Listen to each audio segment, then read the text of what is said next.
Супакою добра. Здаецца, што мы з вамі сведкі першага ў гісторыі сацыялагічнага пытання, калі Христос пытаецца ў сваіх вучняў даслоўна, як мяне людзі называюць, як на мяне кажуць.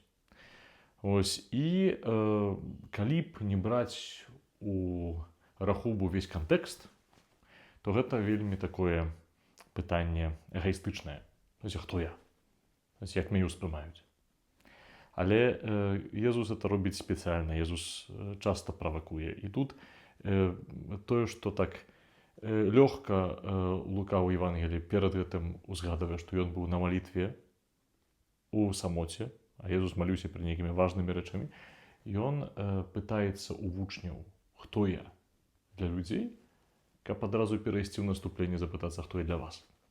І калі Пётр агучвае гэтую думку, што ты Месія, ты Христос, по-грэцку, да? Што ты ёсць памазаннік, который мы чакаем, то бок на табе гісторыя збаўлення спаўняецца, на табе наша чаканне здзяйсняецца, ён ім адкрыта апавядае пра тое, якім чынам это будзе адбывацца.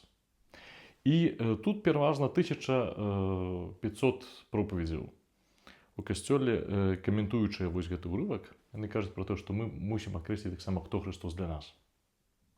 А як чытаючы вось гэтую гісторыю, разумею адно, што так як імя было важнае у культуры Езуса, бо імя азначала сутнасць, і часта, калі чалавек змяняў нейкую жыццёвую місію, змянялася імя таксама. Далёка хадзіць не трэба, той сам Пётр, ён быў Шымонам першапачаткова, пасля стаў Кефас, скала. І калі мы глядзім на тое, што Езус пытаецца, як мяне называюць, ён разумее, што немагчыма было прыняць яго без пазнання яго сутнасці, хто ён такі. Што вучні не маглі б успрымаць яго правільна, не разумеючы, хто ён. І таму шчыра ім кажа, якім чынам будзе зболяць гэты свет. Кажа пра то, што будзе выданы, кажа пра то, што будзе цярпець, што будзе забіты, будзе ўваскрослы. Грае з імі абсалютна ў адкрытыя карты. Не хавае нічога. Не рыхтуе іх да гэтай праўды. Не кажа ім паўпраўды. Ён адкрывае ўсю праўду, яка яна ёсць.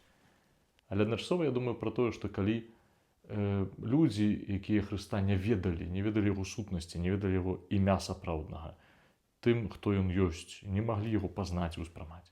І ён это ведаў. І яго місія складаная, яго місія балючая, таму ён патрабуе нават гэтага часу, каб падрыхтаваць сябе, каб раскрыцца сваім вучням, баючыся, безумоўна, што ты вучням не ўспрыняць тое, хто ён такі. Я гэта пытанне стаўлю інакш. Не столькі, хто Езус для мяне, столькі, хто я для яго. Таму што, гледзячы на сябе яго вачамі, я магу ўспрымаць вось гэтую сваю сапраўдную сутнасць.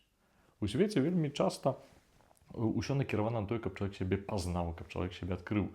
Усё это зацікаўленне псіхалогіі сучаснай, зацікаўленне рознымі кірункамі гуманістычнымі для того, каб пазнаць, хто мы такія, што значыць быць чалавекам і хто я канкрэтна, якія ў мяне заданні, якія мае моцныя бакі, якія мае раны і так далей.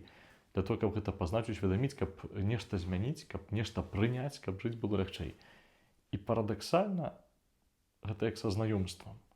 Я пазнаю, хто такі Христос, для того, каб ён, гледзячы яго вачамі на мяне, мне паказаў, хто я такі. Это пытанне ўжо не гучыць, хто Езус для цябе. Это пытанне ўжо гучыць, хто ты такі для яго, каб пазнаць, хто ты такі для сябе. Калісьці святы Францішак маліўся: Боже, хто ты і хто я? Это можна ўспрымаць в сэнсе, вот хто ты, а хто я? В сэнсе, вот ты там, а я тут. А насамрэч гэта было пытанне: хто ты? Дазволь мне зразумець, хто ты. Гэтым самым я усведамлю сабе, хто я. Няхай благаславіць нас Бог Всемагутны, Айцец і Сын і Дух Святы.